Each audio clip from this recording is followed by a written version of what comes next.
जय भीम जय भारत जय संविधान। आज रोज भीम आर्मी भारत एकता मिशन द्वारा वडोदरा कलेक्टर साहेबश्रीने आवेदनपत्र આપવામાં આવ્યું હતું। આવેદનપત્ર આપતા ભીમ આર્મીના મહિલા અધ્યક્ષ દ્વારા કલેક્ટર સાહેબશ્રીને જણાવ્યું હતું કે ચૂંટણી પહેલા ઇરાદાપૂર્વક મોજૂદા સરકાર દ્વારા જૂના સંસદ ભવનમાંથી સંવિધાન નિર્માતા ડૉક્ટર ભીમરાવ બાબા આંબેડકર, શાહુજી મહારાજ, મહાત્મા ગાંધીજી જેવા अन्य महापुरुषों प्रतिमाओं त्याथी हटाई लेवामां आवी हती। आ प्रतिमाओं त्या यथावत स्थिति में पाછી फरी वखत जूना संसद में लगावी देवामां आवे अने जो नवा संसद ने सुशोभित करवा माटे प्रतिमाओं की जरूर होय तो नवी प्रतिमाओं त्यां लगाववामां आवे। आ साथे नेहा परमार द्वारा जणाववामां आव्युं हतुं संसद में डॉक्टर भीमराव बाबा साहेब आंबेडकर की प्रतिमा ने हटावी ए प्रतीकात्मक चेष्टा ज नथी परंतु समानता और न्यायना मूल्यों की हत्या है।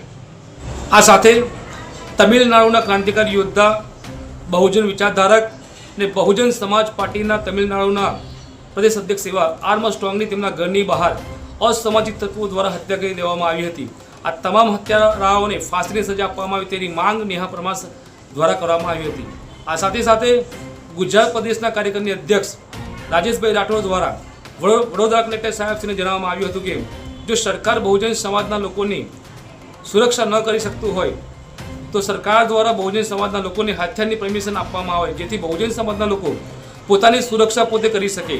અને જો સરકાર આ વ્યવસ્થા ન કરી શકતી હોય, જો સરકાર એક્શન ન કરી શકતી હોય તો આવનારા સમયની અંદર बहुजन समाजना લોકો જો કાયદો પોતાના હાથમાં લે તો તમામ સંપૂર્ણ જિમ્મેદારી પ્રશાસન સરકારની રહેશે। આ સાથે વડોદરા જિલ્લાના મંત્રી शंकरभाई द्वारा डेप्यूटी कलेक्टर साहेब ने जणाव्युं हतुं कि सोमवार और गुरुवार कलेक्टर साहेब द्वारा प्रजा ने मळવાનો दिवस निर्धारित करवामां आव्यो छे अने जो प्रजा आ दिवसे मळवा आवे अने कलेक्टर साहेब श्री न मळे तो खूब दुखद घटना कहेवाय, दुखद बात कहेवाय। तो आवनारा समयनी अंदर ज्यारे पण गुरुवार और सोमवारे प्रजा तेमने मळवा होय, कलेक्टर साहेब श्री मळवा होय तो कलेक्टर साहेब श्री प्रजाने मळे तेवी विनंती करवामां आवी छे। जय भीम जय भारत जय संविधान। जे बहुजन समाज बहुजन योद्धा निष्ठावान कार्यकर्ता जे राष्ट्रनी तीजा नंबरनी पार्टी बहुजन समाज पार्टीना प्रदेश अध्यक्ष एमનું મર્ડર કરવામાં આવ્યું છે અસામાજિક તત્વો દ્વારા।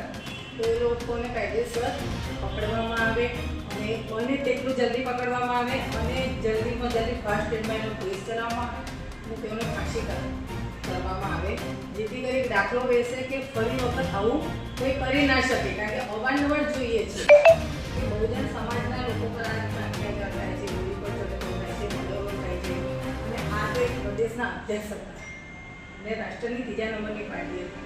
તેમ છતાં જો આવું થતું હોય તો આમ જનતાનું શું થાય? તો અમે આ માંગો લઈને આવ્યા છીએ કે તમારા થ્રુ આ કાર્યવાહી આગળ જાય અને જલ્દીમાં જલ્દી આમાં ન્યાય મળે એ માટે અમે આવ્યા છીએ।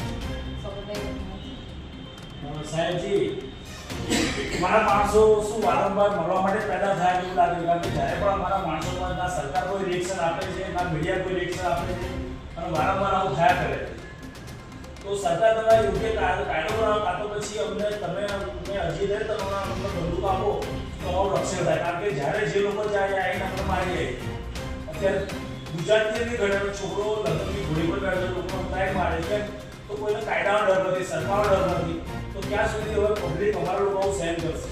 એને જે કરે અમારે જેની જરૂરત થોડી કમેન્ટો મારે છે છોકરો કોઈ ભૂલી નહીં તો એ લોકો સારા કપડાં પહેરે ગમતું નથી, સોનાની ચેન પહેરે ગમતું નથી। હવે તો કાનની કડી પણ લોકોને આપવા પૂછવા માંડી। તો અમે એવું ચાહીએ છીએ કે આપ એવા નક્કર કાયદા કરો કાં તો અમને એવો લાયસન્સ આપો જેથી લોકો અમારી જે શીખ સમાજ પર કેવો હથિયાર છે તો આવું મોટું હથિયાર અમને આવ્યું તો અમે લટાઈ કરીએ તો લોકો અમને જરા ડરનો માહોલ લોકો ઉભો થાય કારણ કે શું કરાય નહીં। કારણ કે અમારો સમાજ ક્યારે પણ ભારત દેશની જાતિ આ દેશનું નિર્માણ જમ્મુદીપથી માંડીને ભારત દેશ સુધી અમારો માણસ ક્યારે કરપ્શનમાં નથી આવ્યો, ક્યારે જુલ્મ થતા કોઈ બેન દીકરીના ખોટા કાર્યમાં અમારો માણસ સરેલો નથી આવ્યો તો અમારા કોઈ વારંવાર આમ કેમ? તો અમારા સમાજને ખાસ દબાવવામાં આવે તો અમે ચાહીએ છીએ કે હવે આની પર યોગ્ય કાયદાઓ બને અને અમલવારી પણ થાય।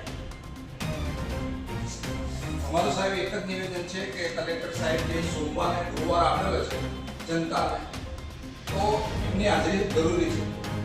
આ તો તમે એડિશનલ કલેક્ટર સાહેબ છો તો તમે ફ્રી છો તો તમને આપી શકીએ।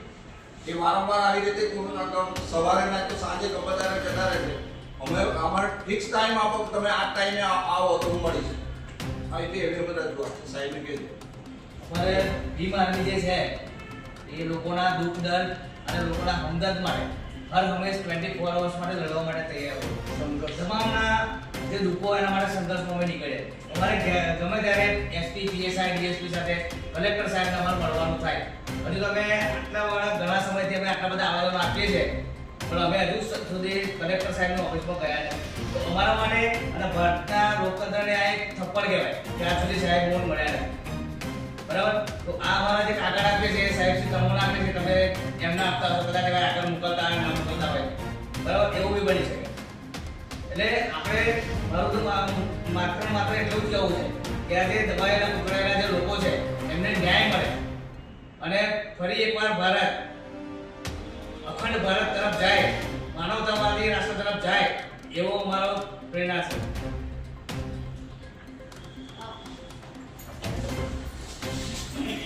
સંગદા તબેલા સાહેબ જનરલી લો છો જ, પણ એમની પણ ફરજ છે. સાહેબનું જીન તો ખુશ થઈ જવાય કે સાહેબ છે તો ચલો જે અમારે